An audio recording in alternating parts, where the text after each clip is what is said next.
ഈ പ്രദേശത്തിൽ ഇത്രയും അധികം സഹോദരന്മാർ വന്നു ചേർന്നതിൽ ഞാൻ അതിയായി സന്തോഷിക്കുകയാണ്.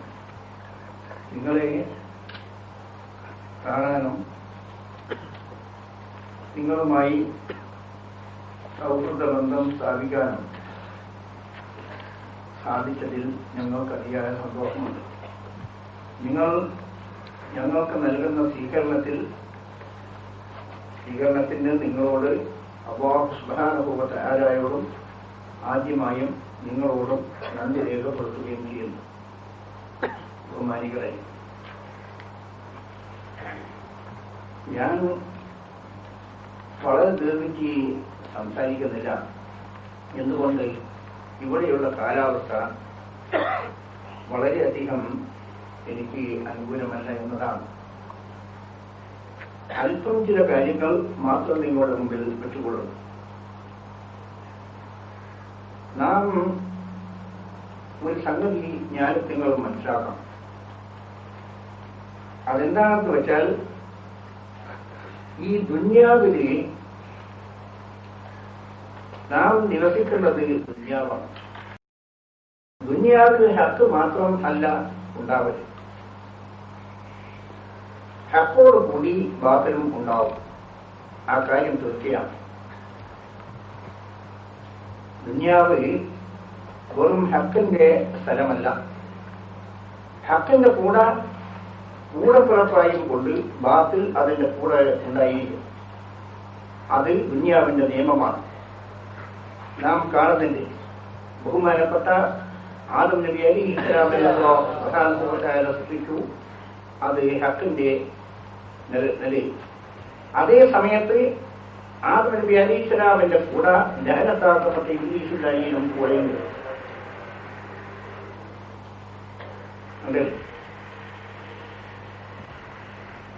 അവന്റെ സന്താനങ്ങളും ഉണ്ട്.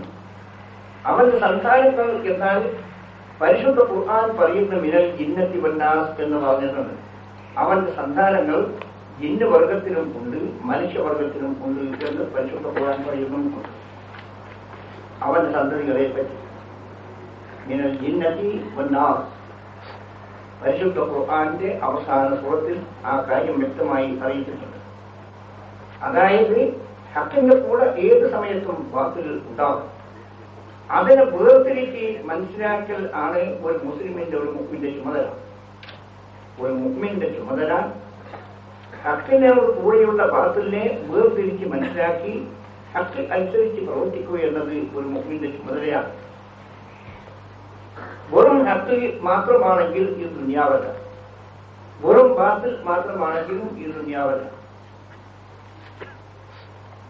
ആലോചിച്ച് നോക്കൂ, ഹക്ക് എവിടെയുണ്ട്, ഏത് ഭാഗത്തുണ്ട്, അതിന്റെ കൂടെ ബാത്തിലിനെ കാണാൻ കഴിയും. ബാത്തിൽ കാണുന്നില്ലെങ്കിൽ അത് ഹക്കല്ല എന്നാണ് അതിനർത്ഥം. അതിന്റെ കൂടെ ഒരു ബാത്തിലിനെ കാണുന്നില്ലെങ്കിൽ അത് ഹക്കല്ല. ബഹുമാനപ്പെട്ട അഷ്റഫുൽ ഖൽഖ് നബി സല്ലല്ലാഹു അലൈഹി വസല്ലം തങ്ങൾക്ക് പരിശുദ്ധ ഖുർആൻ അവതരിച്ചു. അതിന്റെ ഒന്നാമത്തെ സൂറത്തുൽ ബഖറ, അതിൽ തന്നെ ആദ്യമായി വിവരിക്കുന്നത് മനുഷ്യവർഗം 3 വിഭാഗമുണ്ടെന്നാണ്. ആദ്യത്തെ വിവരം മനുഷ്യവർഗം 3 വിഭാഗമാണ്. ഒന്ന് ഖാലിസ് മുഅ്മിൻ, മറ്റൊന്ന് ഖാലിസ് കാഫിർ, മൂന്നാമത് മുനാഫിഖ്. രണ്ടിൽ നിന്നും അല്പസ്വല്പം മിക്സ് ചെയ്തുണ്ടാക്കുന്ന മുനാഫിഖ്. ഈ 3 വർഗം ഒഴിച്ചുകൂടാത്തതാണ് എന്ന് പരിശുദ്ധ ഖുർആൻ സൂറത്തുൽ ബഖറ വളരെ വ്യക്തമായ നിലക്ക് നമുക്ക് മുന്നറിയിപ്പ് നൽകിയിട്ടുണ്ട്. അത് സൂക്ഷിച്ച് മനസ്സിലാക്കാൻ ഉള്ള ആഹ്വാനവും ചെയ്തിട്ടുണ്ട്. ഈ നിയമത്തിന് ഒരു സ്ഥലത്തും തന്നെ യാതൊരു നിലക്കും ഉള്ള വ്യത്യാസം നമുക്ക് കാണാൻ കഴിയും. ബഹുമാനപ്പെട്ട നബി സല്ലല്ലാഹു അലൈഹി വസല്ലം തങ്ങളുടെ നുബുവത്ത് എത്ര ശക്തിമത്തായ നുബുവത്താണ്, എത്ര ശക്തിമത്തായ ദൃഷ്ടാന്തങ്ങളോടുകൂടിയാണ് നബി സല്ലല്ലാഹു അലൈഹി വസല്ലം തങ്ങളുടെ ആഗമനം. എത്ര ശക്തിമത്തായ ദൃഷ്ടാന്തങ്ങളോടുകൂടിയാണ് എന്ന് ഞാൻ അത് കൂടുതൽ വിവരിക്കുന്നില്ല. നമുക്കറിയാം ആ കാര്യം. എത്രയോ ശക്തിമത്തായ ദൃഷ്ടാന്തങ്ങളോട് കൂടിയാണ് നബി സല്ലല്ലാഹു അലൈഹി വസല്ലം തങ്ങളുടെ വരവ്. പക്ഷേ അതേ സമയത്ത് നബി സല്ലല്ലാഹു അലൈഹി വസല്ലം തങ്ങളുടെ ഹദ്റത്തിൽ തന്നെ മുനാഫിഖ് എന്ന വിഭാഗം ആ ഹദ്റത്തിൽ തന്നെ ഉണ്ടായിരുന്നു. മുനാഫിഖ് അബ്ദുല്ലാഹ് ഇബ്നു ഉബയ്യ് ഇബ്നു സലൂൽ അതിന്റെ നേതാവുമായിരുന്നു. കണ്ടോ? അങ്ങനെ ഉണ്ടായിരുന്നു എന്ന് മാത്രം അല്ല, അവർ എന്ത് ചെയ്തു എന്നാൽ നബി സല്ലല്ലാഹു അലൈഹി വസല്ലം തങ്ങളുടെ മസ്ജിദ് പള്ളി, ആ പള്ളി മസ്ജിദ് നബവി, അതിന്റെ എതിരായും കൊണ്ട് ഒരു മസ്ജിദ്, ഒരു പള്ളി തന്നെ നിർമ്മിച്ചു. പരിശുദ്ധ ഖുർആൻ അതിനെ പറ്റി നമ്മളുടെ മുമ്പിൽ സമർപ്പിച്ചിട്ടുണ്ട്. വല്ലദീന തഖദൂ മസ്ജിദൻ ദിറാറൻ വകുഫറൻ വതഫരീഖൻ ബൈനൽ മുഅ്മിനീന ഇർസാദൻ ലിമൻ ഹാറബ അല്ലാഹു വറസൂലഹു എന്ന് പറഞ്ഞുകൊണ്ട് ആലോചിച്ച് നോക്കൂ. അതിൽ ആശ്ചര്യപ്പെടാനില്ല. കാരണം എന്തുകൊണ്ട് ആശ്ചര്യപ്പെടാൻ ഇല്ല എന്ന് പറഞ്ഞാൽ അത് നിയമമാണ്, ഈ ലോകത്തിന്റെ നിയമമാണ്. ഒന്നും അതിൽ ആശ്ചര്യപ്പെടാൻ ഇല്ല. ഒരവസരത്തിൽ ബഹുമാനപ്പെട്ട അമീറുൽ മുഅ്മിനീൻ ഉമർ ഫാറൂഖ് റളിയല്ലാഹു തആല നബി സല്ലല്ലാഹു അലൈഹി വസല്ലം തങ്ങളോട് സമ്മതം ചോദിച്ചുകൊണ്ട് ആവശ്യപ്പെട്ടു. ദൈനി അബ്ദുൽ മുനാഫിഖ്, ഞാൻ ഈ മുനാഫിഖിന്റെ തല വേർപെടുത്താൻ എനിക്ക് അനുവാദം നൽകണമെന്ന് ബഹുമാനപ്പെട്ട അമീറുൽ മുഅ്മിനീൻ ഉമർ റളിയല്ലാഹു തആല തങ്ങൾ ആവശ്യപ്പെടുകയുണ്ടായി. നബി സല്ലല്ലാഹു അലൈഹി വസല്ലം അതിന് അനുവദിച്ചില്ല. കാരണം അത് നിയമമാണ്, ഈ ലോകത്തിന്റെ നിയമമാണ്.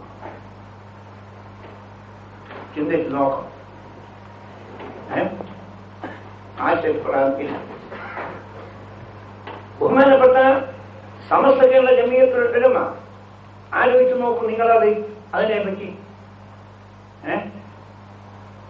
ഈ കേരളക്കരയിൽ മുസ്ലിം സമുദായത്തിന് നേതൃത്വം നൽകിയിരുന്നത് ബഹുമാനപ്പെട്ട പൊന്നാരി മഖ്ദൂമിങ്ങൾ ആയിരുന്നു. ഏറ്റവും വലിയ മഹാന്മാർ.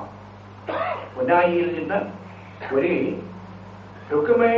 ഒരു മതവിധി പുറപ്പെട്ടു കളിച്ചാൽ അതിനെ ചോദ്യം ചെയ്യാൻ ആരും ഉണ്ടായിരുന്നില്ല. അത്ര വലിയ മഹാത്മാ, വലിയ ആരിഫീങ്ങൾ, വലിയ മഹാത്മാ.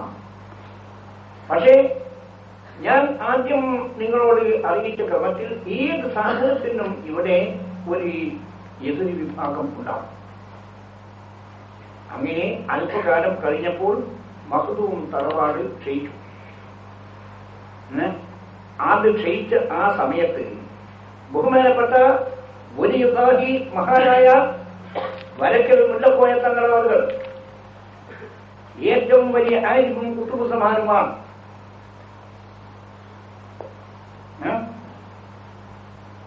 വലിയ ആരിഫാണ്, വലിയ വലിയാണ്.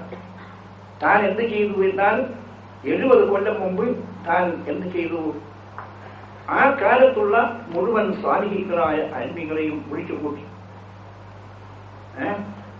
വലിയ ദീർഘദർശനം ഉള്ള ആളാണത്. വിളിച്ചുകൂട്ടിയും കൊണ്ട് പറഞ്ഞു, കേരളത്തിൽ പലതും സംഭവിക്കാൻ പോകുന്നുണ്ട്, പലതും ഇവിടെ സംഭവിക്കാൻ പോകുന്നുണ്ട്. ഇസ്ലാമിനെ സംരക്ഷിക്കേണ്ടുന്നത് ഈ രാജ്യത്തിൽ ഉള്ള ആരിഫ്യങ്ങളുടെ ചുമതലയല്ലേ?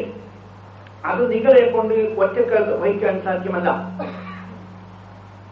ഒറ്റക്കൊറ്റക്ക് നിങ്ങൾക്ക് നിർവഹിക്കാൻ സാധ്യമാകുന്നതല്ല. അതുകൊണ്ട് നിങ്ങൾ സംഘടിത രൂപം കൈക്കൊണ്ടുകൊണ്ട് ഒരു സംഘടനയിൽ ആയി നിലകൊള്ളണം എന്ന് മഹാനവറുകൾ ആഹ്വാനം ചെയ്തു. കേരളത്തിലെ ആരിഫ്യങ്ങളോട് രൂപം കൊണ്ടു.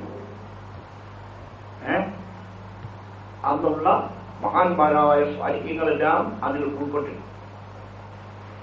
സന്തോഷഭരിതനായി മഹാനവറുകൾ 1 മണിക്കൂർ സമയം കണ്ണിൽ നിന്ന് കണ്ണുനീരൊഴുകിയും കൊണ്ട് ആ സംഘടനയ്ക്ക് വേണ്ടിയിട്ട് അതിന്റെ വർഗത്തിന് വേണ്ടി ചെയ്തു എന്നാണ് ചരിത്രം പറയുന്നത്. അവിടെ ഉണ്ടായിരുന്നവരുടെ നിന്ന് മനസ്സിലാക്കാൻ കഴിയുന്നു. ആ നിലക്കുള്ള മഹത്തായ സംഘടന നോക്കൂ. ആ സംഘടന അവിടുത്തെ ദീർഘദർശനം ചെയ്ത ക്രമത്തിൽ തന്നെ കേരളത്തിൽ എന്തെല്ലാം ചെയ്തു, എന്തെല്ലാം സേവനങ്ങൾ ചെയ്തു, നിങ്ങളൊന്ന് ചിന്തിച്ച് നോക്കണം. കേരളത്തിൽ അഹ്ലുസുന്നത്ത് വൽ ജമാഅത്തിന് വിരുദ്ധമായി ഏതെല്ലാം പാർട്ടികൾ കേരളത്തിൽ വന്നോ അതിനെ സംബന്ധിച്ചെല്ലാം തന്നെ മുസ്ലിം പൊതുജനങ്ങൾക്ക് അറിവ് നൽകി. അഹ്ലുസുന്നത്ത് വൽ ജമാഅത്ത് ഇന്നതാണെന്നും അതിൽ അടിയുറച്ച് നിലകൊള്ളൽ ആവശ്യമാണെന്നും അഹ്ലുസുന്നത്ത് വൽ ജമാഅത്തിന് വിരുദ്ധമായ കക്ഷികൾ ആ കക്ഷികളുടെ നിലപാടിച്ചതാണെന്നും മുസ്ലിം പൊതുജനങ്ങൾക്ക് മനസ്സിലാക്കി കൊടുത്തു. ആരാണ് ചെയ്തത്? സമസ്ത കേരള ജമിയത്തുൽ മഹാനവറുകൾ പറഞ്ഞ ക്രമത്തിൽ പരിശുദ്ധ ഇസ്ലാമിന്റെ യഥാർത്ഥ രൂപം തള്ളി പറഞ്ഞുകൊണ്ടുള്ള എത്രയോ കള്ളശൈഖന്മാരെ കേരളത്തിലുണ്ട്. തനി ഹൈന്ദവ സിദ്ധാന്തവുമായി കേരളത്തിൽ കുറെ കള്ളശൈഖന്മാരോ അദ്വൈത സിദ്ധാന്തങ്ങൾ, പുനർജന്മവാദം, ഈ നിലക്കുള്ള സിദ്ധാന്തങ്ങളുമായി കള്ളശൈഖന്മാരെ കേരളത്തിൽ വന്നു. ആ കള്ളശൈഖന്മാരെ എല്ലാം തന്നെ നിലക്ക് നിർത്താനും അതിന്റെ പൊള്ളത്തരം ജനങ്ങളെ മനസ്സിലാക്കി കൊടുക്കാനും സമസ്ത കേരള ജമിയത്തുൽ ഉലമക്ക് സാധിക്കും. അതല്ലാതെ സമസ്ത കേരള ജമിയത്തുൽ ഉലമയല്ലാതെ മറ്റൊരു സംഘടനയും ആ നിലക്കുള്ള പ്രവർത്തനങ്ങൾ കേരളത്തിൽ നടത്തിയിട്ടില്ല. നിങ്ങൾ ചിന്തിച്ച് നോക്കിയാൽ നിങ്ങൾക്ക് മനസ്സിലാക്കാൻ കഴിയും. വേണമെങ്കിൽ സമസ്തയിലെ വിരോധികൾ ആ കള്ള ശൈഖന്മാരെയും കൂട്ടിപ്പിടിച്ചുകൊണ്ട് സമസ്തയെ എതിർക്കാൻ കഴിയുകയാണ് ആ കാലത്തൊക്കെ ചെയ്തത്. ആലോചിച്ച് നോക്കൂ. തനി ഹൈന്ദവ സിദ്ധാന്തങ്ങളായ അദ്വൈത സിദ്ധാന്തങ്ങളും പുനർജന്മവാദവുമായി വരുന്ന കള്ള ശൈഖന്മാരെയും കൂട്ടുപിടിച്ച് സമസ്തയെ എതിർക്കാൻ വേണ്ടിയിട്ട് ഒരുപെട്ടു എന്നത് പരമാർത്ഥമാണ്. ഞാൻ അവരുടെ പേരുകൾ നിങ്ങളുടെ മുമ്പിൽ വെക്കുന്നതില്ല കേട്ടോ. ഇതെല്ലാം തന്നെ മഹാനവറുകൾ ദീർഘദർശനം ചെയ്ത് ഉണർത്തിയിട്ടുള്ളതിന്റെ ഫലമാണ്. ദുആ ചെയ്തതിന്റെ ആ ദുആയുടെ ബർക്കത്തും ആണ്. ആ നില നോക്കൂ നിങ്ങൾ. ഇന്ത്യക്ക് സ്വാതന്ത്ര്യം കിട്ടിയ ശേഷം സ്കൂളുകളിൽ വെച്ച് മതപഠനം പാടില്ല എന്ന് പാസാക്കി കേരളത്തിൽ. അത് അനുഗ്രഹമാക്കി തീർത്തു സമസ്ത കേരള ജമിയത്തുൽ ഉലമ. ആ പ്രഖ്യാപനം ഒരു അനുഗ്രഹമാക്കി സമുദായത്തിന് എല്ലാ പ്രദേശങ്ങളിലും മദ്രസ കെട്ടിടങ്ങൾ ഉയർന്നു. സ്കൂളിൽ മതപഠനം പാടില്ല എന്ന് പാസാക്കിയതിന്റെ ഫലമാണ്. പാടില്ല എന്ന് പാസാക്കിയത് കൊണ്ട് മതപഠനം വേണ്ട എന്നല്ല, മതപഠനത്തിന് പ്രത്യേക കേന്ദ്രങ്ങൾ ഉണർന്നു. എന്റെ മാന്യ സ്നേഹിതൻ മാൽ മുസ്ലിയാർ നിങ്ങൾ പറഞ്ഞത് നിങ്ങൾ ഓർക്കുന്നുണ്ട്. 6000-ൽ പരം മദ്രസകളെ ഇന്ന് അംഗീകരിക്കപ്പെട്ട രീതിയിൽ 6000-ൽ പരം മദ്രസകളെ സമസ്തയുടെ കീഴിൽ വിദ്യാഭ്യാസ ബോർഡിന്റെ കീഴിൽ ശരിക്കും മുഖത്ത് പ്രവർത്തിച്ചുകൊണ്ട് നിൽക്കുകയും ആണ്. അതിന് യഥാർത്ഥത്തിൽ എത്ര ചെലവ് വരും? അതിന്റെ മെയിൻ്റനൻസ്, അതിന്റെ നിലനിർത്താൻ വേണ്ടി എത്ര ഭാരിച്ച ചുമതലയാണ് അതിന് വേണ്ടി വരുന്നത് എന്നുള്ളത് നിങ്ങൾ ആലോചിച്ച് നോക്കിയാൽ നിങ്ങൾക്കറിയാം. ഒരു സ്ഥലത്തും ഒരു ബില്ലിങ്ങും ഇല്ലാതെ വന്നു. ഒരു അല്പ നിമിഷത്തേക്ക് നിങ്ങൾ അല്പം ചിന്തിക്കണം. ഇതെല്ലാം എത്ര മഹത്തായ സേവനങ്ങളാണ് എന്ന് നിങ്ങൾ ആലോചിച്ച് നോക്കിയാൽ നിങ്ങൾ മനസ്സിലാക്കാൻ കഴിയും. ചിട്ടയോടുകൂടിയുള്ള സമസ്ത കേരള ജമിയത്തുൽ ഉലമയുടെയും ഈ ഘടകങ്ങളുടെയും നടത്തിപ്പാട് അതിന് കാരണം. അങ്ങനെ ഈ മഹത്തായ സമസ്തയുടെ ഈ നേട്ടം, ആ നേട്ടം കണ്ട് അസൂയാലുക്കളായ ചില ജനങ്ങൾ തലവും. കാരണം ഞാൻ മുമ്പ് പറഞ്ഞതനുസരിച്ച് ഈ ലോകത്തിൽ ഉള്ള ബാത്തിൽ, ആ ബാത്തിൽ തലമുക്കൽ ഹസദിൽ നിന്നാണ്. ഏത് ബാത്തിലാവട്ടെ ആ ബാത്തിൽ തലമുക്കാൻ അതിന്റെ ബുദ്ധി ഹസദാണ്. ആലോചിക്കുന്നു. ഏത് ബാത്തിലായി ആ ബാത്തിലിന്റെ തലമുക്കാൻ ഉള്ള അസിൽ ബുദ്ധി, ആ ബുദ്ധി എന്തായിരിക്കും എന്നാൽ ഹസദ്. ബഹുമാനപ്പെട്ട ആദം നബി അലൈഹി ഇസ്ലാമിനെ അല്ലാഹു സുബ്ഹാനഹു വ തആല നുബുവത്ത് നൽകി ബഹുമാനിച്ചു. ആ കാര്യത്തിൽ ജഅലതാഹുമത ഇബ്ലീസുൽ അയ്യിനെ ഹസദായി. അന ഖൈറുൻ മിൻഹു, ഞാനാണ് യോഗ്യൻ. പറഞ്ഞോ കണ്ടോ, ഞാനാണ് അതിന്റെ യോഗ്യൻ. ബഹുമാനപ്പെട്ട അഷ്റഫുൽ ഖൽഖ് നബി സല്ലല്ലാഹു അലൈഹി വസല്ലം പരിശുദ്ധ മദീനയിൽ വന്നു. അങ്ങനെ വരുന്നതിന് മുമ്പ് തന്നെ അബ്ദുല്ലാഹ് ഇബ്നു ഉബയ്യിനെ ആ രാജ്യക്കാർ ഔസ് ഖസ്റജ് ഗോത്രങ്ങളിൽ രാജസ്ഥാനം നൽകി, നേതൃസ്ഥാനം നൽകി, മുടി ചൂടാം കിരീടം വെക്കാൻ ഒരുപ്പെട്ടതായിരുന്നു. നബി സല്ലല്ലാഹു അലൈഹി വസല്ലം പരിശുദ്ധ മദീനയിൽ വന്നപ്പോൾ അവനെ അത് സൗകര്യപ്പെട്ടില്ല. അത് കാരണമായി അസദായി കണ്ടോ. അങ്ങനെ ലോകത്തിൽ ഏത് സാധനം ഏത് ബാത്തിൽ ഉണ്ടെങ്കിൽ അതിന്റെ പുറത്ത് എത്രയായി. പക്ഷേ നാം അതിനെ എതിർത്തിട്ട് കാര്യമില്ല. കാരണം അത് ലോകത്തിന്റെ നിയമമാണ്. എതിർത്തിട്ട് ഒരു കാര്യമില്ല. അല്ലാഹു സുബ്ഹാനഹു വ തആല ഇബ്ലീസിനെ സൃഷ്ടിക്കാതിരുന്നുകൂടെ ചെയ്യാം. പക്ഷേ ഈ ലോകത്തിന്റെ ഘടന ആ രീതിയിൽ അല്ല. അതുകൊണ്ട് അവൻ സൃഷ്ടിച്ചതാണ്. അബ്ദുല്ലാഹ് ഇബ്നു ഉബയ്യ് അവന്റെ പ്രവർത്തനങ്ങളെ കൊണ്ട് നബി സല്ലല്ലാഹു അലൈഹി വസല്ലമിനെ വല്ല മംഗലവും സിദ്ധിച്ചോ? ഒന്നും സിദ്ധിച്ചിട്ടില്ല, സിദ്ധിക്കുകയുമില്ല.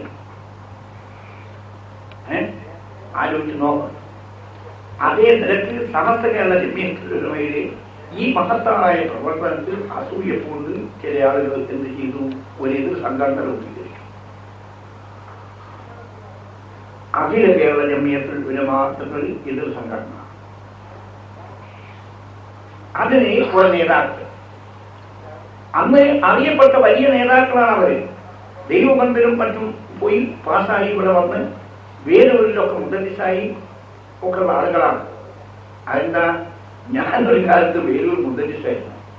അപ്പോ വേലൂർ മുദ്രസായ ആൾ വേറെ ഉണ്ട് എന്ന് വെച്ചാൽ എന്തെങ്കിലും നോക്കണം. അങ്ങനത്തെ ആളുകൾ ആയിരുന്നു യഥാർത്ഥത്തിൽ അതിന്റെ നേതൃസ്ഥാനം. പക്ഷേ അത് മുന്നോട്ട് പോയില്ല. ഞങ്ങൾക്ക് യാതൊരു ഭയവുമില്ല അതിനെ സംബന്ധിച്ച്. കാരണം എന്താണ്? നിയമം ആണ്. അല്ലാഹുവിന്റെ നിയമം ഈ ലോകത്തിൽ പ്രവർത്തിക്കും എന്നുള്ളത് തീർച്ചയാണ്. അതിനെ തടസ്സം ചെയ്യാൻ നമുക്ക് സാധ്യമല്ല, ആർക്കും സാധ്യമല്ല. ബഹുമാനപ്പെട്ട അമീറുൽ മുഅ്മിനീൻ അലി ഇബ്നു അബീ ത്വാലിബ് തങ്ങൾ എത്ര വലിയ മഹാനാണ്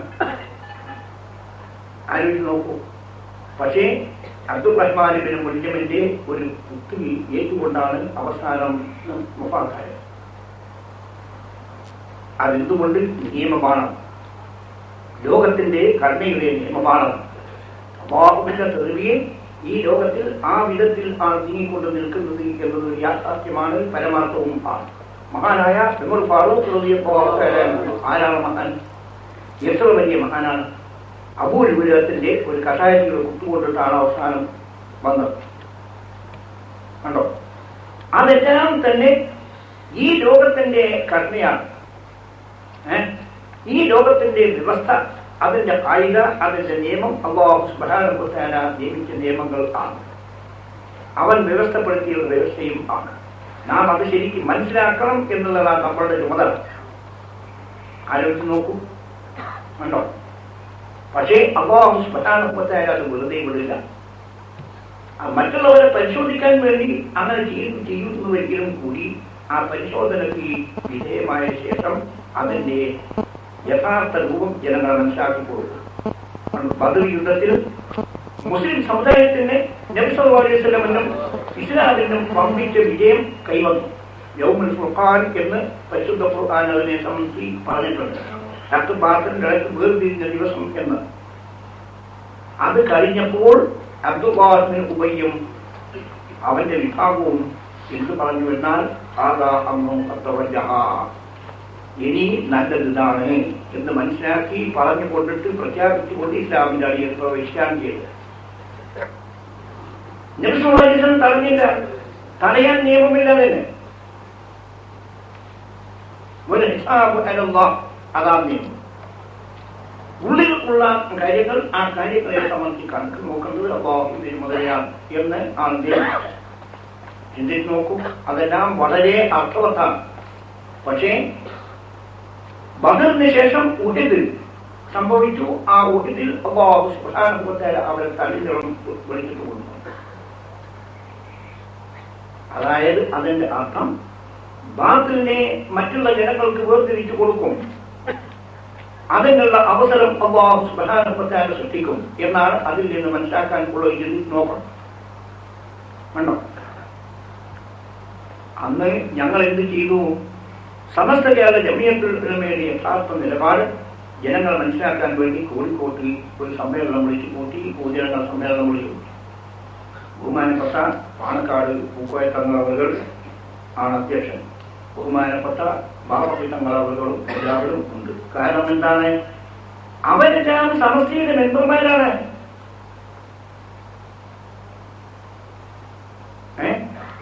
സമസ്തയുടെ വർക്കിംഗ് കമ്മിറ്റി മെമ്പർമാരാണ് അവർ.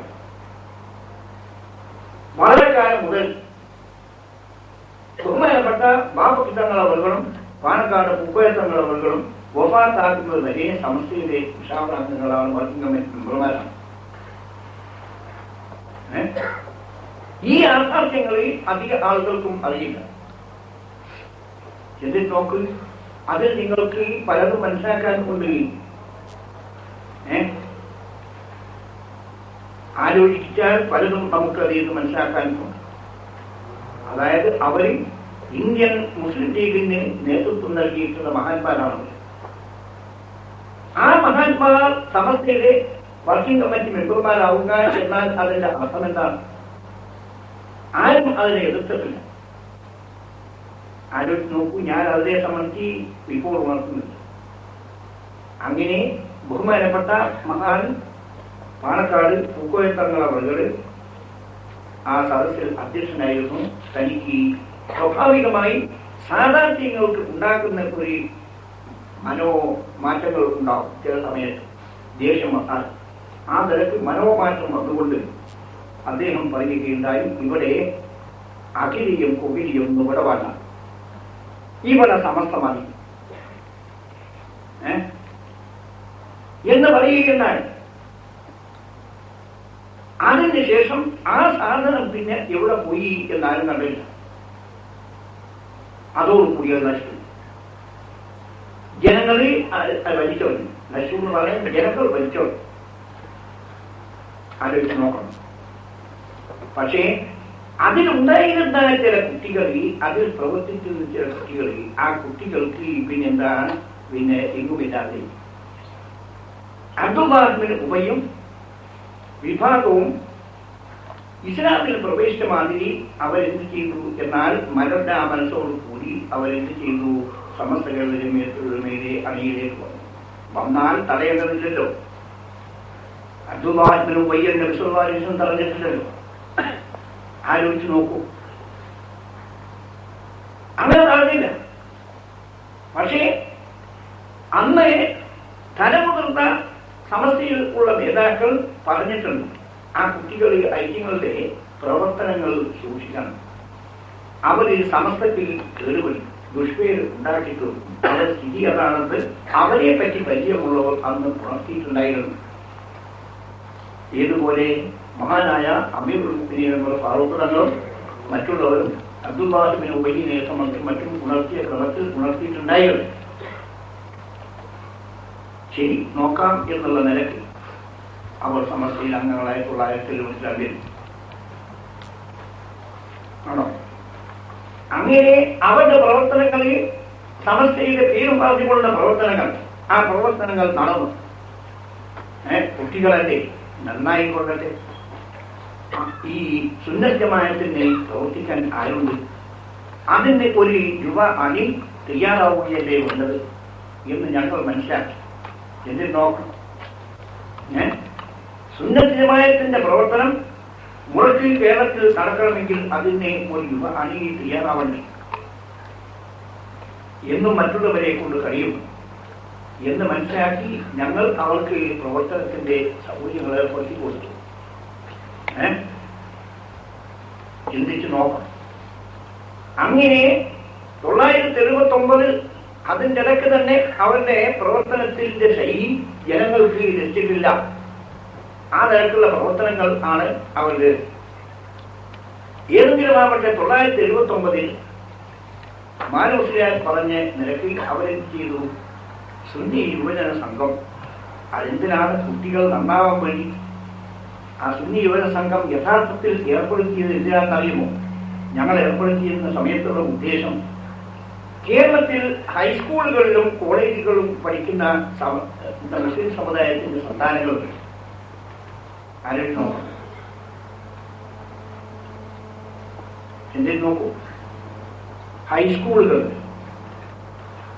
കോളേജുകൾ, അതിലെല്ലാം പഠിക്കുന്ന സമുദായത്തിന്റെ സന്താനങ്ങൾ. ആ സന്താനങ്ങളെ കൂട്ടിയിളക്കി അവർക്ക് സുന്നത്യമായത്തിന്റെ വഴിക്ക് അവരെ മുന്നോട്ട് കൊണ്ടുപോവുകയെന്ന ഉദ്ദേശമാണ് യഥാർത്ഥത്തിൽ അത് രൂപീകരിക്കുന്ന സമയത്ത് ഉണ്ടായിരുന്നത്. ആലോചിച്ച് നോക്കണം. അതല്ലേ യഥാർത്ഥത്തിൽ ആവശ്യം. കാരണം ഹൈസ്കൂളുകളിലും കോളേജുകളിലും എന്തെല്ലോ കാര്യങ്ങൾ നടത്തുന്നുണ്ട്. സുന്നത്തമായത്തിന് വിരുദ്ധമായ പലതും ഉണ്ടാവണം. ചില മനുഷ്യന്മാര് എവിടെ നിന്നോ ഒക്കെ പാസ്സായി വന്ന് സുന്നത്തമായത്തിന് വിരുദ്ധമായ പ്രവർത്തനങ്ങൾ നടത്തുന്നുണ്ട്. അത് കാരണമാണ് യഥാർത്ഥത്തിൽ ഈ സംഘടന രൂപീകരിക്കാൻ ഒരു കാരണമായത്. ഹൈസ്കൂളുകളിലും കോളേജുകളിലും ഉള്ള വിദ്യാർത്ഥികൾ, മുസ്ലിം വിദ്യാർത്ഥികൾ, അവരെ കൂട്ടിയിണക്കി സുന്നത്തമായത്തിന്റെ അണി ഭദ്രമാക്കുക എന്നതായിരുന്നു യഥാർത്ഥത്തിൽ അവരുടെ ഉദ്ദേശം. പക്ഷേ 1954 രൂപീകരിക്കപ്പെട്ട ആ സംഘടന ആ വഴിക്കല്ല നീങ്ങി. അത് മറ്റൊരു വഴി. ഹൈസ്കൂളോ അല്ലെങ്കിൽ കോളേജിലോ ഉള്ള സമുദായത്തിന്റെ അംഗങ്ങളെ അവർ സ്പർശിക്കപ്പോഴും ചെയ്തു. അത് മറ്റൊരു വഴിക്ക് മുത്തയത്തിമീങ്ങൾ, ദർസിൽ പഠിക്കുന്ന തലീമികൾ, ഇവരെല്ലാം കൂട്ടിയിണക്കി ഒരു കോലാഹലം ഉണ്ടാക്കി തീർത്ത് എന്നിട്ട് ഒരു സിന്ദാബാദ് വിളിക്ക് ഒരുക്കം കൂട്ടുകാരത് തോന്നി. ആലോചിച്ച് നോക്കൂ, വഴിതെറ്റിയത് അത് തെറ്റല്ലേ, തെറ്റിയതല്ലേ എന്ന് നിങ്ങൾ ചിന്തിക്കണം.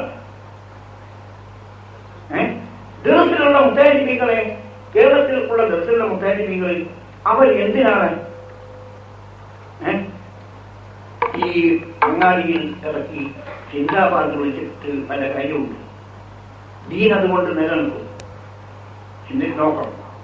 അതാണോ യഥാർത്ഥത്തിൽ ഇൽമിന്റെ പാരമ്പര്യം? അല്ല. ഞങ്ങളുടെ ഉദ്ദേശം അതായിരുന്നില്ല.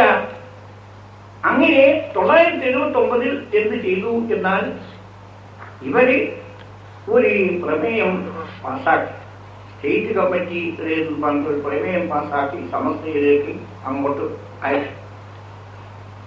അവരെ ധാരണ സമസ്തയിലേക്ക് അങ്ങോട്ട് അയച്ചാൽ പിന്നെ അത് പാസാക്കാത്ത സമസ്തക്ക് നിക്കകളി ഉണ്ടാവില്ല എന്നാണ് അവർ മനസ്സിലാക്കിയത്. എന്തുകൊണ്ട്? അത്തരം കിബിറായി പോയിരിക്കും. കണ്ടോ? കിബിറാണ് മുഴുവൻ സാധനത്തിന്റെയും മുഴുവൻ ഭാഗത്തിന്റെയും അടിത്തറ കിബിറാണ്. കണ്ടോ? അതിനെ സംബന്ധിച്ച് ഈ ആലോചന ചെയ്ത് നോക്കുമ്പോൾ അത് എത്രയോ വലിയ അബദ്ധം ആണ്. കാരണം എന്തുകൊണ്ട്? കാരണം മാന്യ മുസ്ലിം സുഹൃത്തുക്കൾ ഒന്ന് മനസ്സിലാക്കണം, ഈ സദസ്സിൽ തെറ്റിദ്ധരിപ്പിക്കപ്പെട്ടവർ വല്ലവരും ഉണ്ടെങ്കിൽ അവരോട് ചിന്തിച്ചു വളരെ നല്ലതാണ്. അബദ്ധം എന്ന് പറഞ്ഞാൽ ഇവിടെ UAE-യിലോ അല്ലെങ്കിൽ സൗദി അറേബ്യയിലോ ഉള്ള നിലയല്ലല്ലോ ഇന്ത്യയിൽ ഉള്ള മുസ്ലിം സമുദായത്തിന്റെ. ഇന്ത്യയിൽ മുസ്ലിം സമുദായം ഒരു ന്യൂനപക്ഷമാണ്, ചെറിയ ന്യൂനപക്ഷമാണ് ഇന്ത്യയിൽ. ആ മുസ്ലിം സമുദായത്തിന് ഇന്ത്യൻ ഭരണഘടന അനുവദിച്ച് അവകാശങ്ങൾക്കുണ്ട്. ആലോചിക്കണോ? അവിടെ മുസ്ലിംകൾക്ക് ഒരു തെരഞ്ഞെടുപ്പ് വഴിയോ മറ്റേതെങ്കിലും വഴിയോ അധികാരത്തിലെത്താൻ സാധ്യമല്ല. കാരണം അത്ര ചെറിയ ന്യൂനപക്ഷമാണ്. ഇന്ത്യ ഒട്ടുക്കും നോക്കുമ്പോൾ മുസ്ലിം സമുദായം അത്ര ചെറിയ ന്യൂനപക്ഷമാണ്. പക്ഷേ 1947 ഇന്ത്യ സ്വതന്ത്രയായ ശേഷം രൂപീകരിക്കപ്പെട്ട ഭരണഘടന, ആ ഭരണഘടനയിൽ മുസ്ലിം സമുദായത്തിന് ചില അവകാശങ്ങൾ വെച്ചിട്ടുണ്ട്. ഇന്ത്യൻ ഭരണഘടനയിൽ അവരുടെ മതന്യൂനപക്ഷങ്ങൾക്ക് അവകാശങ്ങൾ വെച്ചിട്ടുണ്ട്. അവരുടെ മതമനുസരിച്ച് അവർക്ക് ജീവിക്കാനും അത് പ്രചരിപ്പിക്കാനും സംഘടിക്കാനും ഈ തരം അവകാശങ്ങൾ ന്യൂനപക്ഷത്തിന് വെച്ചിട്ടുണ്ട് ഇന്ത്യൻ ഭരണഘടന. അത് നേടിയെടുക്കൽ സമുദായത്തിന് ആവശ്യമാണ്. ഭരണഘടനയിൽ എഴുത്തുണ്ടായാൽ പോലെ അത് സമുദായം നേടിയെടുക്കണം. ചിന്തിച്ച് നോക്കൂ.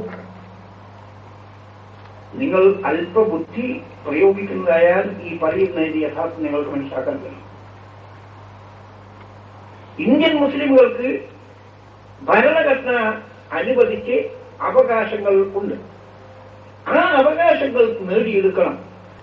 അങ്ങനെ അത് നേടിയെടുക്കണമെങ്കിൽ അതിന് വേണ്ടി സംഘടിച്ച് പ്രവർത്തിക്കണം. അങ്ങനെ നാം സംഘടിച്ച് പ്രവർത്തിക്കുന്നില്ലാത്ത പക്ഷം നമുക്ക് അത് നഷ്ടപ്പെട്ടു പോകും എന്നതൊരു പരമാർത്ഥമാണ്. കാരണം നിങ്ങൾക്ക് ചിലർക്ക് അത് വേണ്ടല്ലോ. അതുകൊണ്ട് അത് വേണ്ട എന്ന് ഞങ്ങൾ ഒരു ബില്ല് കൊണ്ടുവന്ന് പാർലമെന്റിൽ ഒരു ചെറിയ ബില്ല് കൊണ്ടുവന്നാൽ അത് പാസ്സാവും.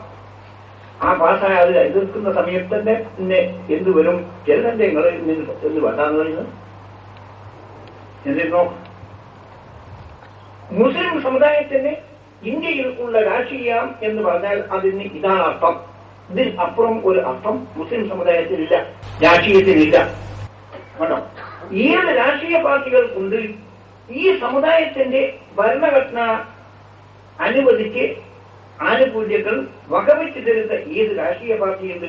മറ്റു രാഷ്ട്രീയ പാർട്ടികൾ അവരോട് നാം സഹകരിക്കുകയും ആലോചിച്ച് നോക്കൂ. ഇതിലപ്പുറം ഒരു രാഷ്ട്രീയം സമുദായത്തിലില്ല. എന്തിനു നോക്കൂ, അതല്ലേ യഥാർത്ഥത്തിൽ ഈ സമുദായത്തിന്റെ രാഷ്ട്രീയമെന്നത്. അതിൽ കവിഞ്ഞ് ഒരു രാഷ്ട്രീയം മുസ്ലിം സമുദായത്തിന് ഇന്ത്യയിൽ എവിടെയാണ്? ഇല്ല. പക്ഷേ അത് മനസ്സിലാക്കണമെങ്കിൽ ബുദ്ധി വേണം.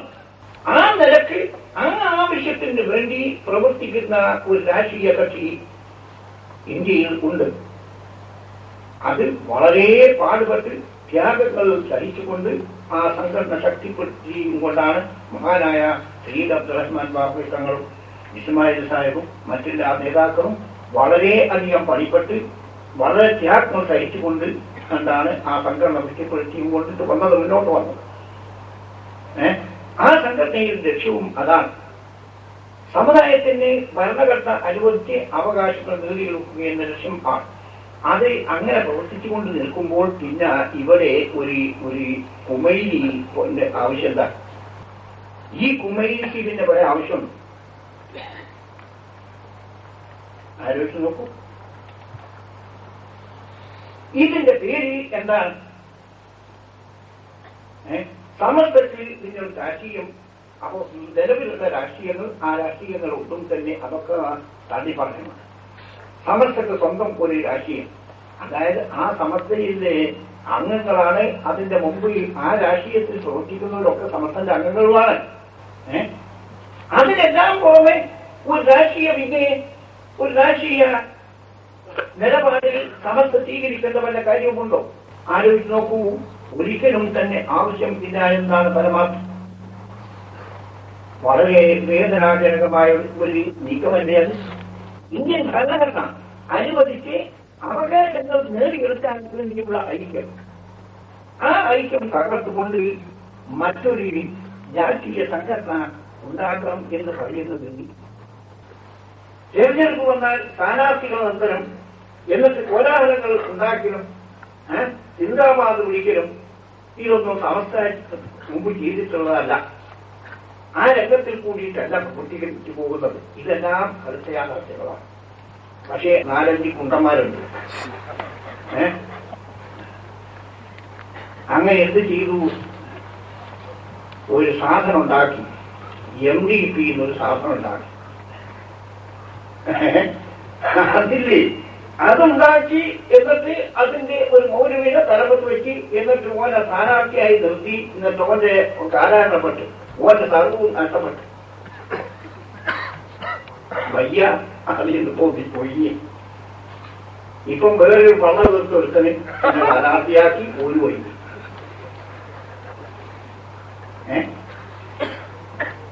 അപ്പൊ സാധനപ്പോ എവിടെ പോയി എന്നിട്ട് കാണാനും ഇല്ല. കണ്ടോ? ഇതൊക്കെ ആരാണ്? പണി വെറുതാണ്. ഇത് സലാമിന്റെ മസ്ലിം അല്ല സാഹിബേ. സാഹിബേ ഈ എന്ത് സാഹിബാണ്? ഇതാണ് സലാമിന്റെ വസ്തുത. അത് ആലോചിച്ചു നോക്കും. വല്ലാത്തൊരു സായികണ്ട്. ഒരു ഇതുമില്ലാത്ത ആളുകൾക്കെടുത്ത് ശുദ്ധ ഹൃദയന്മാരായ ആളുകളെടുത്ത് വന്നിട്ട് എന്തെങ്കിലും പറഞ്ഞ് തെറ്റിദ്ധരിക്കും. ആലോചിച്ച് നോക്കൂ, എത്ര ഗുരുതരമായ നീക്കങ്ങളാണ് അവരുടേത് എന്ന് മാന്യ മുസ്ലിം സുഹൃത്തുക്കൾക്ക് ചിന്തിച്ചാൽ മനസ്സിലാക്കാൻ കഴിയുമെന്ന് ഞാൻ പരിപൂർണമായും വിശ്വസിക്കണം. അത് കഴിഞ്ഞു. എന്നിട്ട് പിന്നെ ഇന്ത്യൻ മുസ്ലിംകളെ ആകമാനം വേദനിപ്പിച്ച മറ്റൊരു സംഭവം ഇന്ത്യയിൽ ഉണ്ടായി. ഇന്ത്യയിൽ ഉള്ള മുഴുവൻ മുസ്ലിം സമുദായത്തെയും ആകമാനം വേദനിപ്പിച്ചതാണത്. അതെന്തായെന്ന് വെച്ചാൽ, പണ്ട് ബ്രിട്ടീഷ് ഗവൺമെന്റിന്റെ കാലത്ത് അവര് ക്രിസ്ത്യൻ ചിന്താഗതിയും പാശ്ചാത്യ രീതിയും ഇന്ത്യൻ കോടതികളിൽ നടപ്പിൽ വരുത്താൻ വേണ്ടി, പൊതു നിയമമായി നടപ്പിൽ വരുത്താൻ വേണ്ടി ഒരുപെട്ടു. ഭരണകർത്താക്കളാണല്ലോ അവര്. അങ്ങനെ ഒരുപെട്ടപ്പോൾ ഇന്ത്യൻ മുസ്ലിംകൾ അവരുടെ നേതാക്കൾ ഉണർന്ന് ബ്രിട്ടീഷ് ഗവൺമെന്റിനോട് പറയുകയുണ്ടായി, ഞങ്ങളുടെ മതത്തിൽ കൈവൊക്കെ ഉണ്ട്. അത് കൈവച്ചാൽ സംഗതി പറയാം. ഞങ്ങളെ സംബന്ധിച്ച് വല്ല കേസും കോടതിയിൽ വന്നെത്തിയാൽ മുസ്ലിം സമുദായത്തിന്റെ ഒരു മുസ്ലിമും തമ്മിൽ, മുസ്ലിമും അമുസ്ലിമും അല്ല കേസ് പറഞ്ഞു, ഒരു മുസ്ലിമും തമ്മിൽ വല്ല കേസും കോടതിയിൽ വന്നെത്തിയാൽ മുസ്ലിം ശരീഅത്ത് നിയമം ഉണ്ട്, അതിനനുസരിച്ച് മാത്രമേ വിധിക്കാൻ പാടുള്ളൂ.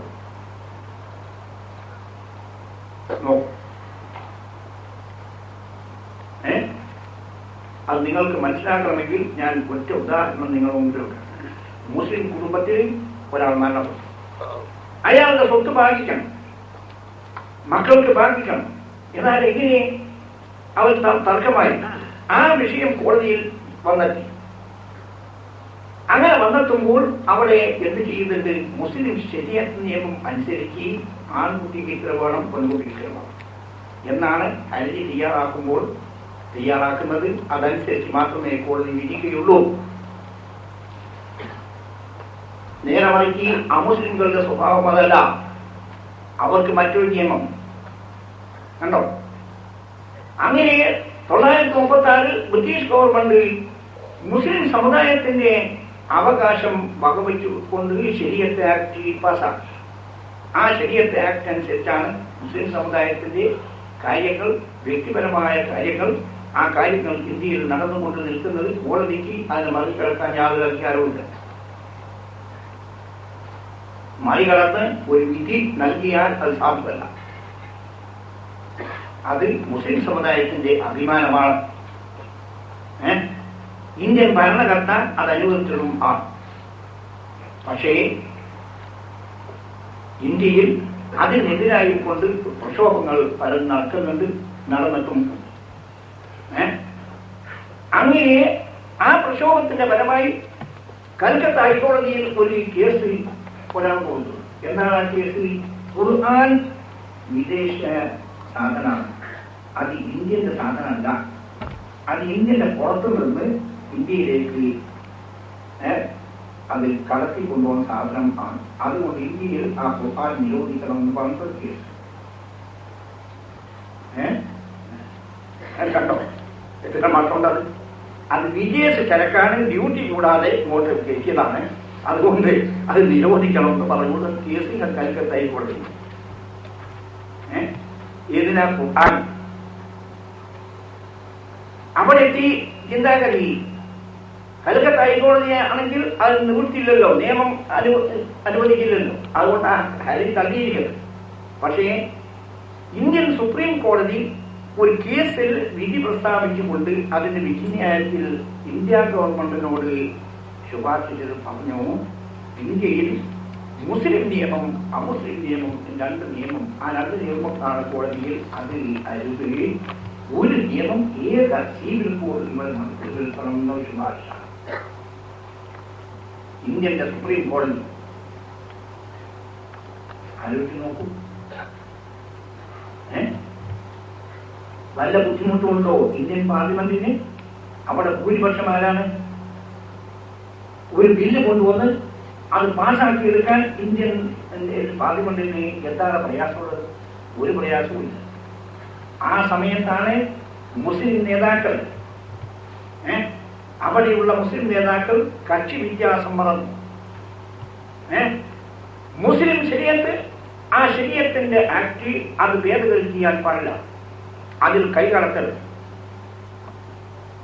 അത് കൈകടത്തിയാൽ ഇന്ത്യയിൽ ഉള്ള 15 കോടി മുസ്ലിംകൾ ഷഹീദാകും, അവർക്ക് ഒരിക്കലും അതനുവദിക്കില്ല എന്ന് നിലവിലുള്ള ഗവൺമെന്റിനോട് പറഞ്ഞു. അവരെന്ത് ചെയ്തു എന്നാൽ മുസ്ലിം സമുദായത്തിന്റെ അഭിപ്രായം അതിന് ശേഷമല്ലാതെ ഞങ്ങൾ ഒന്നും ചെയ്യില്ല എന്ന് വാദിച്ചു. ആ സന്ദർഭത്തിലാണ് മൗലാന അബുൽ ഹസൻ അലി നദ്വി, ഒരു പക്ക ഹനഫിയാണ് അദ്ദേഹം. ഈ സദസ്സിലുള്ള വല്ല എലിമിന്റെ അധികാരം ഉണ്ടെങ്കിൽ അവർ വളരെ സൂക്ഷിച്ചുകൊള്ളട്ടെ. ഏറ്റവും വലിയ തെരീഖത്തിന്റെ, നക്ഷബന്ദി തെരീഖത്തിന്റെ മഹാനാണ്, പക്ക ഹനഫിയാണ് അബുൽ ഹസൻ അലി നദ്വി. ആ നിലക്കുള്ള മഹാന്റെ നേതൃത്വത്തിൽ ലോകപ്രസിദ്ധനായ ആലിമും ആണ് അദ്ദേഹം. അറബ് രാജ്യങ്ങളിലെല്ലാം തന്നെ അബുൽ ഹസൻ അലി നദ്വിയുടെ പേര് കേട്ടാൽ ആരും തന്നെ അത് അനുവദിക്കും. ആ നിലക്കുള്ള വലിയ മഹാനാണ്. അദ്ദേഹത്തിന്റെ നേതൃത്വത്തിൽ ഇന്ത്യൻ മുസ്ലിംകൾ മുഴുവൻ തന്നെ സംഘടിച്ചു, മുസ്ലിം പേഴ്സണൽ ലോ ബോർഡ് രൂപീകരിച്ചു, ശരീഅത്തിനെ നിലനിർത്താൻ വേണ്ടി ആഹ്വാനം ചെയ്തു. സമസ്ത കേരള ജമിയത്തുൽ ഉലമ ഇത് മുൻകൂട്ടി കണ്ടുകൊണ്ട് പ്രമേയങ്ങൾ പാസാക്കി ഇന്ത്യ ഗവൺമെന്റിന് പണ്ട് തന്നെ അയച്ചിട്ടുമുണ്ട്. ശരീഅത്തിൽ ഒരക്ഷരം വ്യത്യാസപ്പെടാൻ പാടില്ലെന്ന് സമസ്ത കേരള ജമിയത്തുൽ ഉലമ മുൻകൂട്ടി ആ കാര്യം കണ്ട് അയച്ചിട്ടും ഉണ്ട്. ആലോചിച്ച് നോക്കൂ. അങ്ങനെ മഹാനായ അബുൽ ഹസൻ അലി നദ്വി കേരളം സന്ദർശിച്ചു. ഈ ആവശ്യത്തിന് വേണ്ടി കേരളം സന്ദർശിച്ചു. അദ്ദേഹത്തിന് വേണ്ടി ഇവിടെ പ്രചരണ സൗകര്യം ചെയ്തു കൊടുത്തത് ആരാണ്? മുസ്ലിം ലീഗാണ്. കാരണം എന്തുകൊണ്ട്? ഇവിടെ 90% മുസ്ലിമുകളും ആ സംഘടനയുടെ പിന്നിലല്ലേ. പാലക്കാട്ട് തങ്ങന്മാര് അതുപോലുള്ള മഹാന്മാര് അവരുടെ പിന്നിലല്ലേ. ഇത് 90% മുസ്ലിങ്ങളും അവരുടെ പിന്നിൽ അല്ലേ. അപ്പൊ അവരല്ലേ അത് ചെയ്യേണ്ടത്. വേറെ ഒരു രാഷ്ട്രീയ സംഘടന എന്തല്ലോ അത്, രാഷ്ട്രീയ കാര്യവുമല്ലല്ലോ അത്.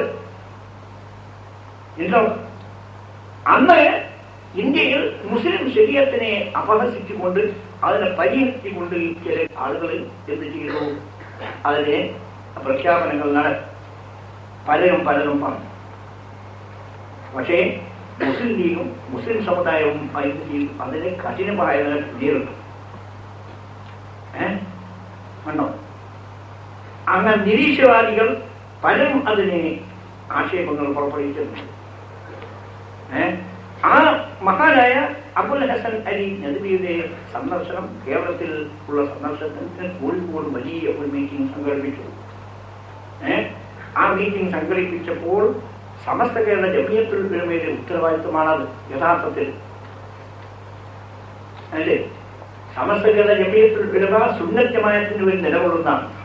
മദ്ഹബിന്റെ അടിസ്ഥാനത്തിൽ ഈ സമുദായം നിലകൊള്ളണം എന്നത് സമസ്തയുടെ ഏറ്റവും മഹത്തായ ലക്ഷ്യമാണ്. ശരീഅത്ത് എന്ന് പറഞ്ഞാലും അതാണ്. മദ്ഹബിന്റെ അടിസ്ഥാനത്തിൽ ഈ സമുദായം നിലകൊള്ളണം എന്നത്. ഞാൻ അതിനെ സംബന്ധിച്ച് കൂടുതൽ നിങ്ങളോട് സംസാരിക്കുന്നതിലേപ്പോ അങ്ങനെ വരാൻ കാരണം എന്താണെന്നുള്ളത് നിങ്ങൾക്ക് പിന്നീട് മനസ്സിലാക്കാൻ കഴിയും. അപ്പൊ സമസ്ത കേരള ജമിയത്തുൽ ഉലമ പിന്നെ എന്ത് ചെയ്യണം? അതിനോട് യോജിക്കുകയല്ലാതെ, അതിൽ സഹകരിക്കുകയല്ലാതെ മദ്ഹബ് നിലനിൽക്കണം. മഹാന്മാരായ മദ്ഹബിന്റെ മഹാന്മാരായ ഇമാമുകൾ അവരുടെ നിലപാട് സ്വീകരിക്കണം. ആ നിലക്ക് മുസ്ലിം സമുദായം ജീവിക്കണം എന്നതാണ് യഥാർത്ഥത്തിൽ സുന്നത്ത് ജമാഅത്തിന്റെ അടിത്തറ. അതിന് വേണ്ടി പാടുപെടുന്ന മഹാന്മാർ, ആ മഹാന്മാരെ സഹായിക്കാനും അവർക്ക് വേണ്ട സഹകരണങ്ങൾ നൽകുകയും ചെയ്യുകയും സമസ്തയുടെ കഠിനമായ അവകാശം നൽകി. അത് ചെയ്യുകയും ചെയ്തു. സമസ്ത കേരള ജമിയത്തുൽ ഉലമയുടെ യോഗം അത് അംഗീകരിക്കുകയും ചെയ്തു. യോഗം ചേർന്നത്. പക്ഷേ അതിന്റെ കമ്മ്യൂണിസ്റ്റുകാർ നിരീശ്വരവാദികളിൽ ശരീഅത്തിനെ അപലപിച്ചിട്ടുണ്ടല്ലോ. ആക്ഷേപിച്ചിട്ടുണ്ടല്ലോ. അവരെ പീഡിപ്പിക്കണം, അവരെ സന്തോഷിപ്പിക്കണം, എന്നാൽ മാത്രമേ ഇനി സമസ്ത എന്നീ രാഷ്ട്രീയം നിലപാട് ഞങ്ങൾക്ക് വകവയ്ക്കുന്നില്ല. ഇനി ഞങ്ങൾ പോകുക. എങ്ങോട്ട് പോവുകയാണ്? അങ്ങോട്ട്. അതാ പിന്നെ ചിന്താഗതി ഉണ്ടായി. ആലോചിക്കണോ? സമസ്ത കേരള ജമിയത്തുൽ ഉലമ ഞങ്ങൾക്ക് എന്ത് ചെയ്യൂല, ഒരു രാഷ്ട്രീയ നിലപാട് വകവയ്ക്ക് തരില്ല. അതുകൊണ്ട് ഞങ്ങൾ ഇനി എന്ത് ചെയ്യണം? ഞങ്ങൾ നേരെ അങ്ങോട്ട് പോകാം, ഇടത്തോട്ട്.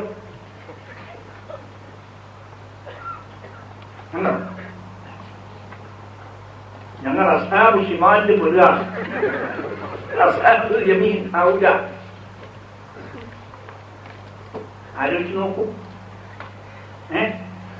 അങ്ങനെ പ്രഖ്യാപനം ചെയ്തു. ഒന്നാമത്തെ ഫത്വ എന്താണ്? ഒന്നാമത്തെ ഫത്വ സുന്നികൾക്കാരും ആർക്കും തന്നെ ജായിസല്ല.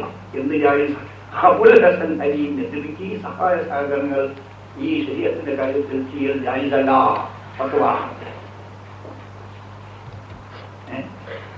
ഈ ഫത്വ ചെയ്തവനെ എന്താ ചെയ്യുന്നത്?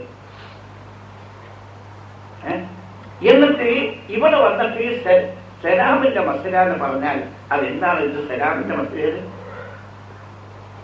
ഇതാണോ സലാമിന്റെ മസല? എന്താണ് ഇത് മസല? ആയിരുന്നു കളവ് പറയുന്ന ഇതിൽ ഒരു അതിർത്തി വേണം. ജനങ്ങളെല്ലാം തന്നെ കഴുതകളാണ്. ചിലര് കഴുതിയാവും, അത് എന്റെ കൂടെ ഉണ്ടാവും. അല്ലാത്തവർ എന്നെ കഴുതിയില്ല. നോക്കൂ, എന്താണ് ഇത്? ഈ കാര്യം എന്താണ്? ആലോചിച്ചോ. എത്ര ഗുരുതരമായ സംഗതിയാണത്.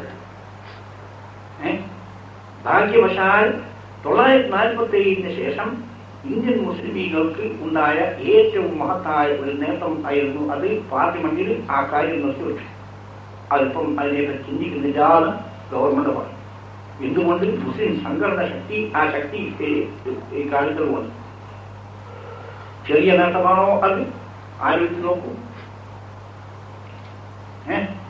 അവിടെ യഥാർത്ഥത്തിൽ ആ പ്രഖ്യാപനം ചെയ്യാൻ കാരണം, അങ്ങനെ ഫത്വ പുറപ്പെടുവിക്കാൻ കാരണം എന്താണ്? ഒരു ന്യായവും ത്തിന്റെയും അടിസ്ഥാനത്തിൽ അല്ല. അത് തനിക്ക് രാഷ്ട്രീയ ചിന്താഗതി, അതായത് മുസ്ലിം ലീഗും ഇത് ശരീഅത്തിന് വേണ്ടി പ്രവർത്തിക്കുന്നുണ്ട്. സമസ്ത കേരള ജമിയത്തുൽ ഉലമ ഞങ്ങൾക്ക് ഒരു പ്രത്യേക രാഷ്ട്രീയ നിലപാട് വകവയ്ക്കുന്നില്ല. അതുകൊണ്ട് ഞങ്ങളിനി അങ്ങോട്ട് പോകും. ഇതല്ലാതെ മറ്റെന്താണ്? കുട്ടികളോട് ചിന്തിച്ച് നോക്കൂ. അതിന് വേണ്ടി അവരെ പീഡിപ്പിക്കാനും അവരെ സന്തോഷിപ്പിക്കാനും ചെയ്തതല്ലേ ഈ പ്രവൃത്തി? ആലോചിച്ച് നോക്കൂ. ഇനി നിങ്ങൾക്ക് അതിനെപ്പറ്റി സംശയം തോന്നുമെങ്കിൽ അങ്ങനത്തെ സംഭവങ്ങളെ പറ്റി ചിന്തിക്കും നോക്കാം. ഇതിന് ശേഷം പിന്നെയുള്ള അനന്തര സംഭവങ്ങൾ എന്തൊക്കെയാണ് പറഞ്ഞത്? ആലോചിച്ചോ. അനന്തര സംഭവങ്ങൾ ആ കാര്യങ്ങളിന് ശേഷം പിന്നീട് അസംബ്ലി ഇലക്ഷൻ വന്നു. കണ്ടോ? പഞ്ചായത്ത് ബോർഡ് ഇലക്ഷൻ വന്നു. ആ സമയത്ത് ഈ ഫത്വക്കാർ, ഈ ഇടത്തോട്ട് നീങ്ങിയ ഫത്വക്കാർ അവരെന്ത് ചെയ്തു എന്നാൽ സമുദായത്തിന്റെ സംഘടന പൊളിക്കാൻ വേണ്ടി ആവുന്നതൊക്കെ പരിശ്രമിച്ചു. സുന്നത്തമായ സുന്നിന്റെ പേരും പറഞ്ഞു. അതല്ലേ യഥാർത്ഥത്തിൽ ചെയ്തത്? സമുദായത്തിന്റെ സംഘടിത ശക്തി തകർക്കാൻ വേണ്ടി അവർ ചെയ്യാത്ത കാര്യം എന്താണ്? അതെല്ലാം തന്നെ സുന്നി എന്ന പേര് പറഞ്ഞുകൊണ്ട്. ഏതാണ് ആ സുന്നി? നിങ്ങൾക്ക് അറിയണമെങ്കിൽ ഞാൻ പറഞ്ഞു തരാം.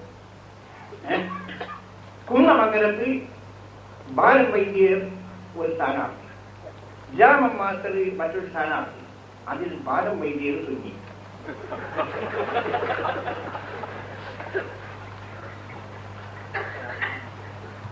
സലാമിന്റെ മസ്ജിദാണ്. ഇതാണ് സലാമിന്റെ മസ്ജിദ്. ഉടുപ്പിൽ വേണം മനുഷ്യന്. കുറച്ചൊരു ഉടുപ്പ് വേണം. ഉടുപ്പില്ലെങ്കിൽ എന്തും ആവാമില്ല. ആലോചിച്ച് നോക്കൂ. ഇത് സലാമിന്റെ മസ്ജിദാണ്. ഇത് ഈ മസ്ജിദ് എന്താണ്? അങ്ങനെ സമുദായത്തിന്റെ സംഘടിത ശക്തി, സമുദായത്തിന്റെ ജീവൻ നഷ്ടപ്പെടുത്താൻ വേണ്ടി ആവുന്നത് മുഴുവൻ ഉറപ്പിച്ചു. അതും കഴിഞ്ഞു. അത് കഴിഞ്ഞപ്പോൾ പിന്നെ സ്ഥാനത്തെ സമയം, ആ സമയത്തെല്ലാം തന്നെ യഥാർത്ഥത്തിൽ അവരെ പുണ്യവിളിച്ച് പുറത്തുള്ളതാണ്. പക്ഷേ ഞങ്ങളെ ചെയ്തില്ല. കാരണം ഒന്നും കൂടി നോക്കാമല്ലോ, മനുഷ്യനെ നന്നായിക്കൂടി നന്നാക്കാൻ നോക്കുക. മാനവൃത്തിയായി പറഞ്ഞാൽ കണ്ടോ, അങ്ങനെ നോക്കുമ്പോൾ പിന്നീട് ഒരു എറണാകുളത്ത് ഒരു സുന്നി, അപ്പുറത്ത് സുന്നി ഇവരുടെ സംഘം ഈ പത്തുടിയായിട്ടൊക്കെ വന്നിട്ടുണ്ട്. അതെല്ലാം എന്തോ ആയിട്ടുണ്ട്. എറണാകുളത്ത് ഒരു സ്റ്റേറ്റ് സമ്മേളനം സുന്നി യുവജന സംഘത്തിന്റെ നടക്കാൻ പോകുന്നുണ്ട് എന്നൊരു പ്രചാരണം. ആരും അറിയില്ല, ഒരു തന്നെ സ്വന്തം. അത് അവരുടെ സുന്നികളാരും അറിയില്ല. തൃശ്ശൂരോ ആ മേഖലയിലെ സുന്നി, അവർക്ക് ദേഷ്യപ്പെട്ടു. അവരെന്ത് ചെയ്തു? ജനുവരി 15 ഒരു സമ്മേളനം അവർ സംഘടിപ്പിച്ചു. മറ്റേ ജനുവരി 22 നോക്കൂ, കോയപ്പത്തിന് വേറെ വല്ല വഴിയുമ്പോൾ ഞങ്ങൾ അവർ 2 കക്ഷിയും വിളിച്ചു. ഇത് ചെയ്യരുത്, സമുദായത്തിൽ ഭിന്നിപ്പുണ്ടാക്കരുത്, നാശമുണ്ടാക്കരുത്. നിങ്ങൾ ഇനിയെങ്കിലും ഈ പ്രവർത്തനം സമ്മേളനം നടത്തണമെങ്കിൽ നമുക്ക് നടത്താം. ജനുവരി 29 എല്ലാ കക്ഷികളും ചേർന്നുകൊണ്ട് ഒരു സമ്മേളനം നടത്താം. നോക്കൂ, വീടിന്റെ ആളുകൾക്ക് എത്ര സന്തോഷകരമാണ് ഉണ്ടാവുന്നത്. ആലോചിച്ച് നോക്കൂ. അത് പുറമേ സമ്മതിക്കാതിരിക്കാൻ നിവൃത്തില്ലല്ലോ. അങ്ങനെ സമ്മതിച്ചു, താഴെ ഇറങ്ങിപ്പോയി, അതിന് ബഹളം കൂട്ടി, കുഴപ്പം കൂട്ടി. അതിനെ പറ്റി വിശദമായ ചർച്ചയ്ക്ക് വെച്ചിരുന്ന ദിവസം ഇവരാരും അവിടെ വന്നില്ല. എന്നിട്ട് മാത്രം അല്ല, അവിടെ വേണ്ട കുഴപ്പമൊക്കെ ഉണ്ടാക്കി സമസ്തന്റെ ആവശ്യത്തിൽ മഹത്തായ സമസ്തയില്ല. കണ്ടോ, അതും കഴിഞ്ഞു. പിന്നെ ജനുവരി 22 സമ്മേളനം. ജനുവരി 9 മലയാള മനോരമ എടുക്കുന്നത് നോക്കി. കേരളത്തിൽ ഉള്ള മറ്റ് പ്രസിദ്ധീകരണങ്ങൾ നോക്കി. അത് ഞാൻ പറയുന്നത് വെറും ചന്ദ്രിക എന്നെ കുറ്റം പറയരുത്, അത് അല്ല. എന്താണ് അതിന്റെ? കോഴിക്കോട്ട് നിന്നും പത്രസമ്മേളനം. ആ പത്രസമ്മേളനത്തിൽ ഫത്വ. എന്താണ് ഫത്വ? ഈ ഒരു സുന്നിക്ക്, ഈ ഏത് സുന്നിയായാലും ആ സുന്നിക്ക് കമ്മ്യൂണിസ്റ്റ് ആവാം. മതിയത് ആലോചിച്ച് നോക്കൂ. ഇപ്പൊ എന്തായത്? നിങ്ങളൊരു പക്ഷേ ഞങ്ങളാ ചീത്ത പറയൂ, ഇതെന്തിന് വെച്ചുകൊടുക്കുന്നത് കണ്ടോ? അങ്ങനെ എന്ത് ചെയ്തു? ജനുവരി, അതിന്റെ മുമ്പ് എന്താ ഉണ്ടായത്? മുമ്പ് പിന്നെ ഡിസംബർ 1 ഞങ്ങൾ ഒരു മീറ്റിംഗ് വിളിച്ചു, സമസ്ത നിമിഷം. അപ്പോഴൊക്കെ എന്ത് ചെയ്തു? കോടതിയിൽ ചെന്നിട്ട് അതിനൊരു സ്റ്റേ. ഇതൊക്കെ നിങ്ങൾ പേപ്പർ മുഖേന ആര് ഈ ശുന്യ ചെയ്യുന്നത്? എന്തിന്? ഇതാലോചിക്കാനാണ്. പക്ഷേ ആ സ്റ്റേ തള്ളിപ്പോയി. 1 അല്ല 2 അല്ല 3 ഒക്കെ തള്ളിപ്പോയി. ഞങ്ങള് സമസ്തന്റെ മുഷാവയോഗം വിളിച്ചു. എന്നിട്ട് ആ വിളിച്ചു, അവർക്ക് എന്താ നോട്ടീസ് കൊടുത്തു, വന്നു. പക്ഷേ അതിന്റെ അന്ന് 4ാമത്തെ കോടതിയിൽ സ്റ്റേ തള്ളിയ വിവരം എത്തിയപ്പോൾ 4 ആളുകൾ ഇറങ്ങി. കണ്ടോ? ഒരു ഇവനും ഒരു തങ്ങയും വേറെ 1-2 ആളും. ഏതാ തങ്ങ നിങ്ങൾക്കറിയാലോ. ഏതാണ് ഇവൻ? ഔണ്ട് ഞാൻ പറയുന്നുണ്ടോ? അൽഹംദുലില്ലാ ഭാരം മതി. അങ്ങനെ പോയി. എന്നിട്ട് എറണാകുളത്ത് സമ്മേളനം നടന്നു. എന്ത് സമ്മേളനം? സുന്നി സമ്മേളനം. എന്താ സുന്നി? ആ സുന്നി സമ്മേളനം നടന്നേ ആ സ്ഥലത്ത് നിങ്ങളാരെങ്കിലും ഉണ്ടായിരുന്നെങ്കിൽ അവർ തുണിയൊന്ന് പൊന്തിച്ചു നോക്കിയാൽ സുന്നത്ത് കഴിച്ചില്ലാതെ കാണാം.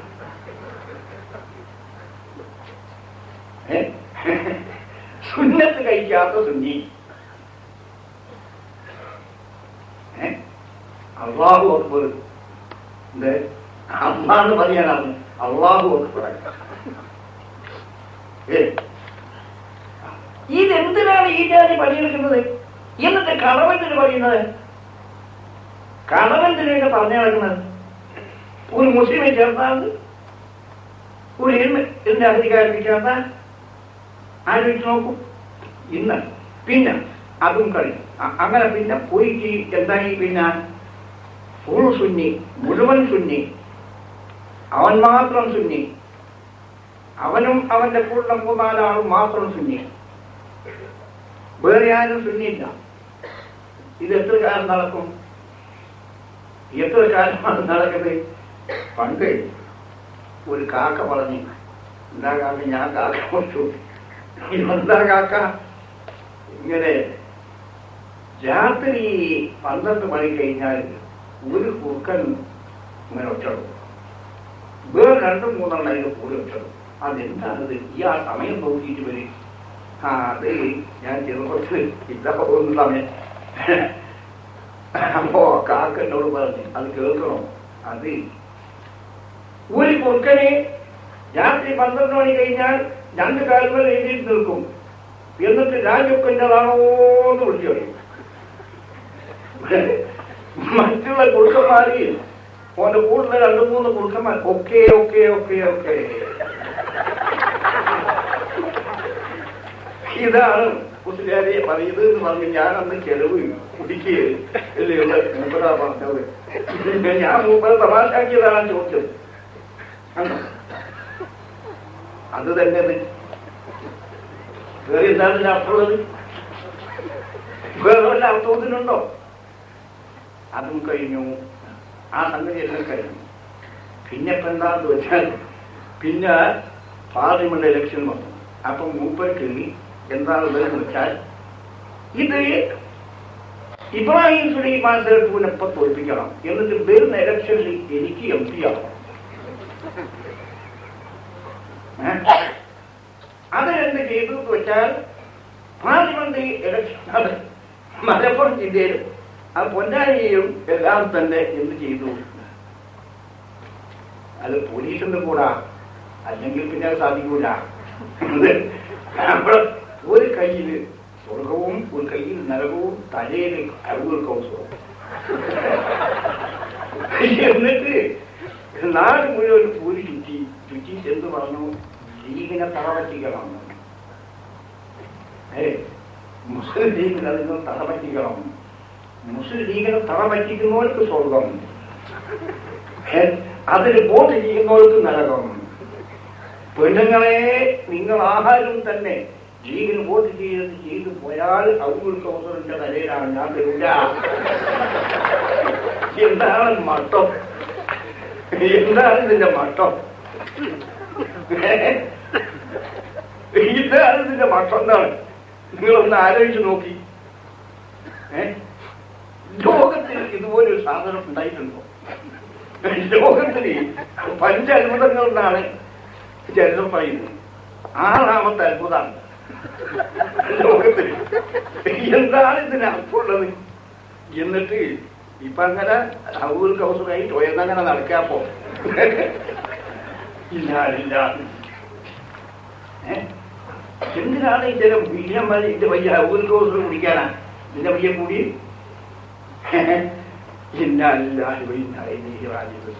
മലിക്കുൽ ജബ്ബാറായ രാജശീലായ തമ്പുരാനെ ഫിത്ന. പക്ഷേ കണ്ടില്ലേ, ഞാൻ പറഞ്ഞിട്ടൊക്കെ സത്യം. അതായത് ഫിത്ന വരും, ബാത്തിൽ വരും.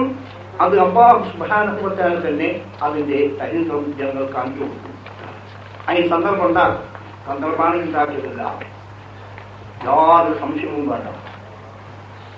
അതിന്റെ സന്ദർഭങ്ങളാണ് ഈ ഉണ്ടാക്കിയത് മുഴുവൻ. ഈ കാര്യങ്ങൾ നിങ്ങൾ മനസ്സിലാക്കണമെന്ന് മാത്രം ഞാൻ നിങ്ങളോട് പരിശുദ്ധ ദീന്റെ പേരിൽ അപേക്ഷിക്കുകയാണ്. തുല്യപ്പാറായ രാജശീലായ തമ്പുരാനെ, നീ ഞങ്ങളെ പരീക്ഷിക്കും, അത് ഞങ്ങൾക്കറിയാം. നീ ഞങ്ങളെ പരീക്ഷിക്കും. ഞങ്ങളെ ഈമാൻ സുരക്ഷിതമായി നിലനിർത്താൻ ഞങ്ങൾക്ക് നീ തൗഫീഖ് ചെയ്യ് തമ്പുരാനെ. സമുദായത്തിന്റെ ശക്തി ഒരു കാരണവശാലും നീ ഈ ഫിത്നയുടെ സമാനിച്ച് അതിനെ നീ നശിപ്പിക്കുന്ന തമ്പുരാനെ. ഒരു ജമാഅത്തായി നിലകൊള്ളും. ഒരു ജമാഅത്തായി പരിശുദ്ധതയുടെ സേവനം ചെയ്യാൻ ഞങ്ങൾക്ക് നീ തൗഫീഖ് ചെയ്യണം തമ്പുരാനേ. ഈ മഹത്തായ മജ്ലിസ് സാധുക്കളായ നമ്മൾ പരിശുദ്ധ ദീനിനെ സ്നേഹിച്ചുകൊണ്ട് നിന്റെ പരിശുദ്ധ ദീനിനെ സ്നേഹിച്ചുകൊണ്ട് അതിനെ ആദരിച്ച് ബഹുമാനിച്ചുകൊണ്ട് ഞങ്ങൾ ഒരുമിച്ച് കൂടിയതാണ്. ഈ മജ്ലിസിനെ നീ സ്വാലിഹായ മജ്ലിസായി അതിനെ കബൂൽ ചെയ്തു തമ്പുരാനേ. ഞങ്ങളിവിടെ വളരെ ദൂരത്തു നിന്ന് ഈ പ്രദേശത്തിൽ വന്നവരാണ്. ഞങ്ങളുടെ കുടുംബങ്ങളെ ഞങ്ങൾ രക്ഷിക്കണം. സ്ഥാപനങ്ങൾ പലതും ഞങ്ങളുടെ നാട്ടിലുണ്ട്, അങ്ങനെ പലതും ഞങ്ങൾക്കുണ്ട്. അതിനെല്ലാം തന്നെ ഞങ്ങളുടെ ജോലികൾ, ഞങ്ങളുടെ വ്യവസായങ്ങൾ, കച്ചവടങ്ങൾ മുതലായതൊക്കെ ഞങ്ങൾ ചെയ്യുന്നുണ്ട്. അതിനെല്ലാം നീ മഹമായ ഫضل കൊണ്ട് ഖൈറിനെയും ബർക്കത്തിനെയും കോരി ചെയ്തു തരണം തമ്പുരാനേ. പലരും ദുആ കൊണ്ട് വസിയത്ത് ചെയ്തിട്ടുണ്ട്.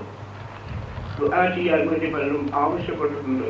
മലിക്കുൽ ജബ്ബാറായ രാജീവരായ തമ്പുരാനെ, ഞങ്ങൾ നിന്നോട് ദുആ ചെയ്യാൻ പോവുകയാണ്. നീ ആ ദുആനെ തട്ടിക്കളയാതെ കണ്ട് നീ അത് കബൂൽ ചെയ്തു തമ്പുരാനേ.